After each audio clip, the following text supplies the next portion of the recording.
Legends and birth stories of figures who played important roles in a nation's history exist across many ancient civilizations. Interestingly, these legends are often very similar, despite originating from different cultures.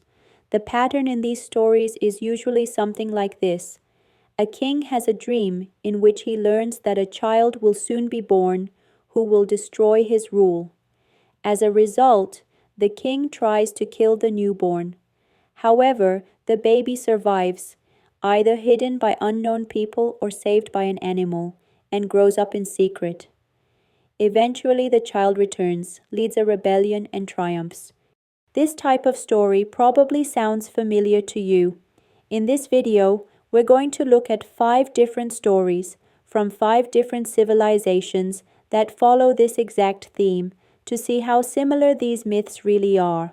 The first story is the story of Moses. When Moses was born, Pharaoh had ordered that all newborn Hebrew boys be killed. He had seen a troubling dream which was interpreted to mean that a boy would be born who would end his reign. Fearing this, Pharaoh issued the command to kill all Hebrew baby boys. To save her child, Moses' mother placed him in a basket and let it float down the Nile. By chance, Pharaoh's wife found the basket and the baby inside. She pleaded with Pharaoh not to harm the child and instead allow him to be raised in the royal palace. That's exactly what happened, and that child, Moses, eventually rose up and ended Pharaoh's reign. The second story comes from the Akkadian Empire, the first known ancient empire of Mesopotamia, and is about its first king, Sargon the Great. This story is much older than that of Moses, about 800 years older. According to the legend of Sargon's birth, his mother, who was a temple priestess, gave birth to him in secret. Because priestesses were forbidden from having children, she placed the baby in a basket and set it adrift on a river. A gardener from a temple found the basket and adopted the baby as his own.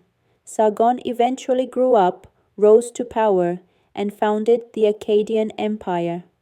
As you can see, both stories involve a baby sent down a river, rescued by someone unrelated, who then grows up and changes the course of history. The third story is about the twins Romulus and Remus from ancient Rome. According to Roman mythology, long ago a princess, or in some versions, the niece of a king, gave birth to twin boys. She was a temple priestess, and priestesses weren't allowed to marry or have children. The myth says the father of the children was the god of war, and she became pregnant by him. The king, outraged at her breaking the vow, ordered the twins to be thrown into the river. But a she-wolf found the babies and nursed them, saving their lives. Later, a shepherd discovered them and, along with his wife, raised the twins. As in the previous stories, the boys grew up, rebelled, and emerged victorious.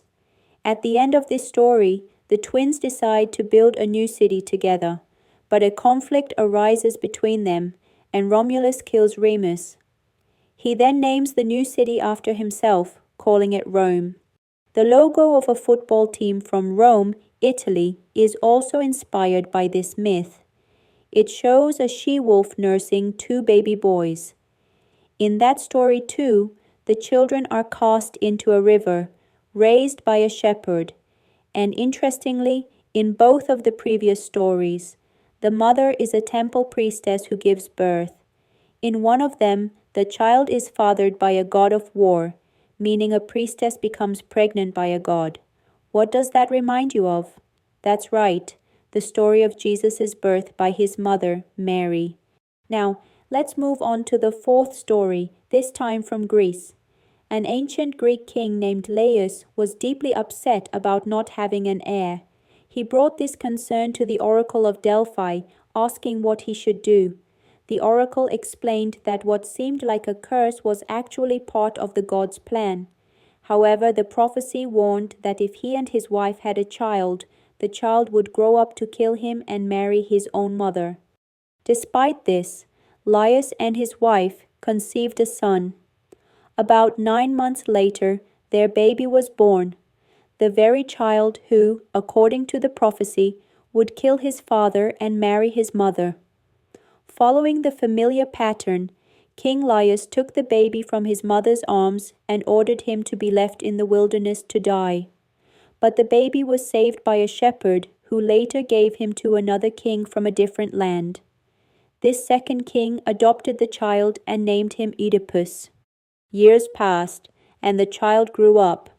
One day, during an argument, someone who knew Oedipus was adopted told him that he wasn't the biological child of the king and queen. Oedipus, shocked and distressed, went to the oracle of Delphi to seek the truth about his origins. The oracle was horrified upon seeing his fate, but eventually told him that he was destined to kill his father and marry his mother. Terrified, Oedipus decided to flee the city, hoping to escape his fate. He left in anger and confusion. Not long after, as he traveled, a herald stopped him and demanded that he clear the road for the passing of the king. The herald was traveling ahead of the king, Oedipus's real father, clearing the way. When the herald tried to force Oedipus off the path and even killed one of his horses, a furious Oedipus retaliated. He killed the herald, the guards, and the king himself, unaware that he had just killed his biological father. Later, Oedipus married the king's widow, who was in fact his own mother. They had 4 children together. Years passed until the truth finally came to light, and they both realized the prophecy had come true. Upon learning the devastating truth, Oedipus's mother and wife took her own life. Oedipus, overwhelmed with grief, blinded himself using her brooch. As you can see, this story also follows the same pattern.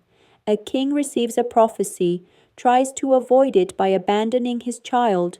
The child is saved by a shepherd, and ultimately, the prophecy is fulfilled in dramatic fashion. And now, for the final story, an Iranian legend tells the story of the birth of Cyrus the Great. According to the myths, and as written by the Greek historian Herodotus, the legendary tale begins when Astyages, the king of the Medes, has a terrifying dream.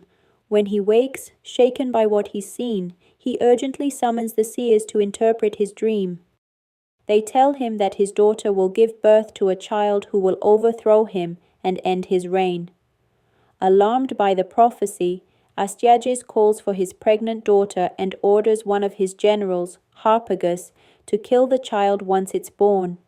The baby is born, but when the moment comes, Harpagus can't bring himself to kill the infant.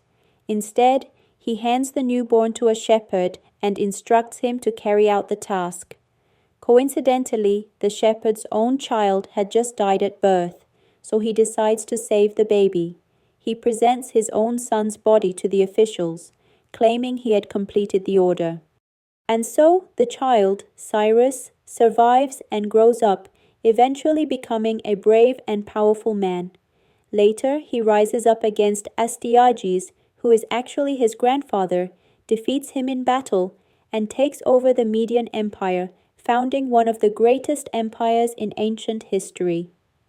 As you've seen, all these stories share striking similarities.